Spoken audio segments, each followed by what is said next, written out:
igricu za sve, koji ga vole. Koji ne vole, ne moraju gledati.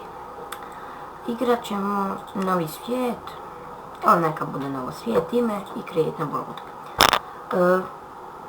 Znači snimam s Frapsom, pošto mi Mirror's Action nešto ubrzava jako video i igrica se ne ponaša dobro, pa ćemo igrati preko Frapsa i znači neću moći imati facecam sada trenutačno, pa ćemo facecam imati sa nekim drugim igricama, recimo kad budemo igrali recimo Shadow and Dead Zone, GTA San Andreas, GTA 4 i Assassin's Creed i tako neke igrice.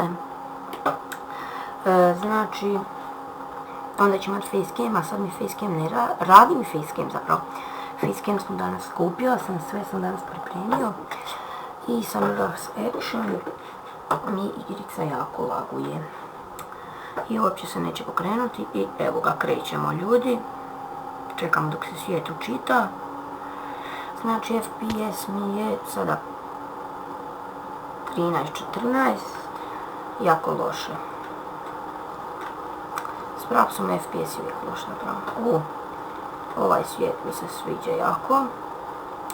Znači igramo klasično preživljavanje. Prvo što bi trebali bi si napraviti nekakvu kućicu. Evo na kolu tamo je.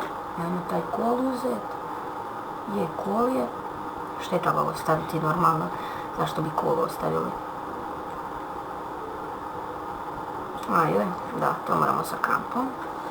Hajdemo onda da neko druce isičemo, nećemo, ova velika šteta ih je. Kućicu, neku ćemo malo u početku izgraditi, evo recimo tu.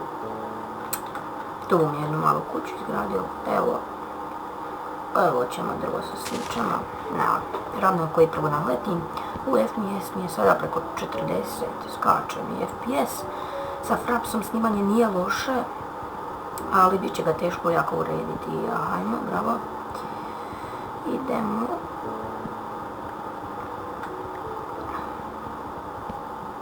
Malo mi će vjerojatno lagati, ali ne znam, ne vjerujem, kompjuter jako dobar imam, kao grafička mi je Nvidia GeForce 210 512 MB, znači grafička je ono odlična.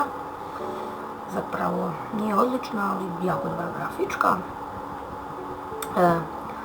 Ja i Duki PC ćemo igrati vjerojatno Shadowgun zajedno i Minecraft ćemo igrati na nekom našem serveru, što ćemo napraviti server. I naravno da imate Facebook stranicu Cookie